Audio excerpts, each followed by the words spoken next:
Hey guys, welcome to our movie news show. I'm BB and this is San Diego. Hey guys, welcome back to the movie news show.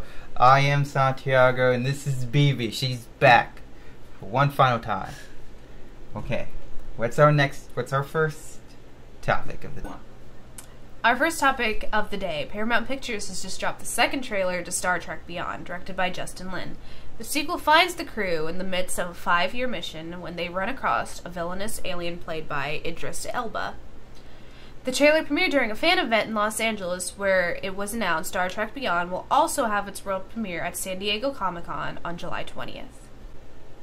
So I thought that this trailer was pretty awesome actually. I thought that it was a lot better than the first one with the Beastie Boys. I thought the song Sabotage was a little bit out of place, but I really like the trailer. It's tonally different. You actually feel some danger to the Star Trek crew or the Enterprise crew, but I thought it was a really good trailer. Idris Elba killing it this year with Zootopia, Jungle Book, and now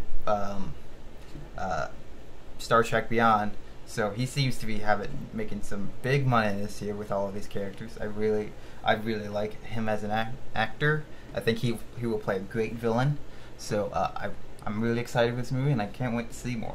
Okay, now you can see. Disney has released the first sneak peek at their upcoming live-action retelling of Beauty and the Beast, giving audiences a tiny glimpse of the highly anticipated film based on the animated classic. The film stars Emma Watson as Belle and Dan Stevens as the Beast. Luke Evans, Kevin Kline, Josh Gad, Ewan McGregor, Stanley Tucci, Ian McKellen, and Emma Thompson also star.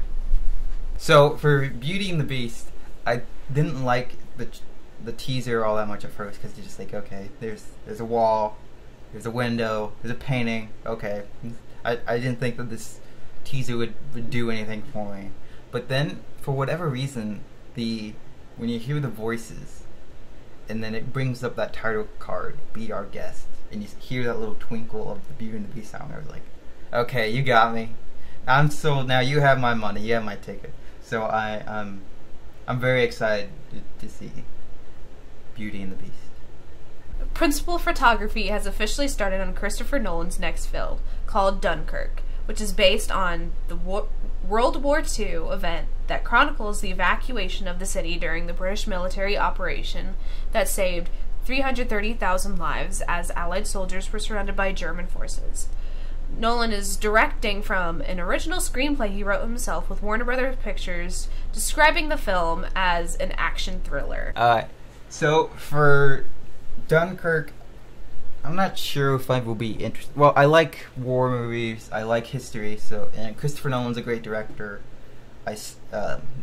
All of his films have been big hits, or at least in quality wise, except for Interstellar. Interstellar was his lowest point for me. It wasn't a bad movie, but I just felt it could have been a lot better, and there's a little should have toned it down a little bit, in my opinion. But for Dunkirk, I'm excited to see what he will do with a war movie. He has a very specific tone, and I hope the tone isn't really a war type tone. But I'm excited to see that he's finally mixing it up with his movies. A history movie, war movie would be pretty cool to see. I'm glad he's doing something different. So that's all I have to say. Thor Ragnarok is filled with an amazing lineup of talent. Jeff Goldblum as the Grandmaster, Carl Urban as Scourge, and Tessa Thompson as Valkyrie. And Cate Blanchett will be the first female villain in the Marvel Universe, Hela. They join the already announced Mark Ruffalo as the Hulk, Tom Hiddleston as Loki, and Chris Hemsworth as Thor. Mark Ruffalo also says that the Hulk is even hulkier in the new adventure and mentions that it's Banner and Thor's intergalactic road flick. For Thor Ragnarok, I've liked the Thor movies, but I haven't ever been really excited to see them. But with this news and these casting, I'm excited to see Thor now. It's turned out to be a big movie that I want to see. Jeff Goldblum as Grandmaster, for those of you who don't know what the Grandmaster is, he is a guy that likes to take people and put them in an arena and fight each other. And the rumor is that Thor and Hulk are going to have a gladiator fight. Like, like fighting each other, and I'd love to see that. They're obviously going to take some notes from the comic Planet Hulk, but not all the way, obviously, because the Planet Hulk is its own story. This is Thor Ragnarok. So seeing a female villain for the first time in the Marvel universe. Marvel hasn't had the best villains except for maybe Loki. Loki's the only one that's actually been pretty good, but most of them have been not very memorable. So I hope Cate Blanchett is a great actress. I loved her at Cinderella. So maybe she could bring something to it. I hope they do something more with her character, Hela, but we'll see. So yeah, this is all good news. While the fate of the members of the X-Men won't be revealed until XMen Apocalypse hits theaters on May 27th, one particular mutant's return to another X-Men movie is the subject of most speculation from the fans, namely Jennifer Lawrence's Mystique. The actress's 3-picture deal expires with X-Men Apocalypse, along with James McAvoy, Michael Fassbender, and Nicholas Hoult. And Lawrence is noticeably vague when speaking about potential return.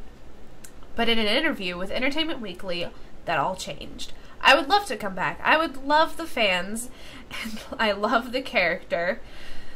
But then you realize how important your year is. Like, how important 3 months out of your year is. I don't know.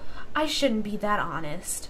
She also added about her return, or might be up to her co-stars. Fassbender and McAvoy and I were all talking like, will you come back? I don't know. I'll come back if you come back. Fox should be terrified because the deal we made was like, if one of us doesn't come back, none of us are.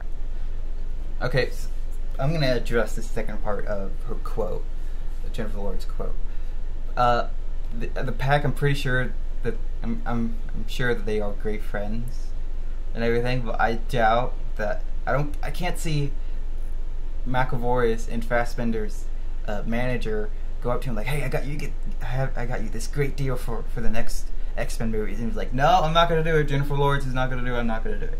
I really doubt that that's the case. That's what they're going to do if she decides not to come back. I'm sure those two will come back and they will do well without her. And as far as wanting her to, if she's coming back, I don't think she will.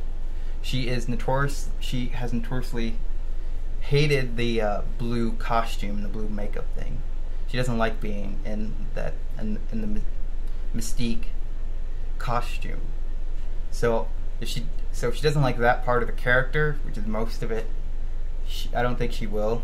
And I quite frankly don't want her to come back. It's not because I don't like her, because I do like her as an actress. But I feel like if Jennifer Lawrence is a movie star, and that has made the films go on, focus more on her, and not Professor X, Magneto, or Jean Grey, and Cyclops. So I kind of want her to leave so that Mystique won't be as much of a centered character, because her character is more of a supporting character to Magneto and Charles. So I hope that she doesn't come. I've liked her as Mystique. I heard that she kind of mails it in the third one though, in X-Men Apocalypse. But we'll see. I haven't seen that movie yet. So yeah, that's our final topic of the day. Click subscribe if you're new here. Like this video if you liked it. And what did you think about the topics that we've discussed? Leave it in the comment section below. Thank you.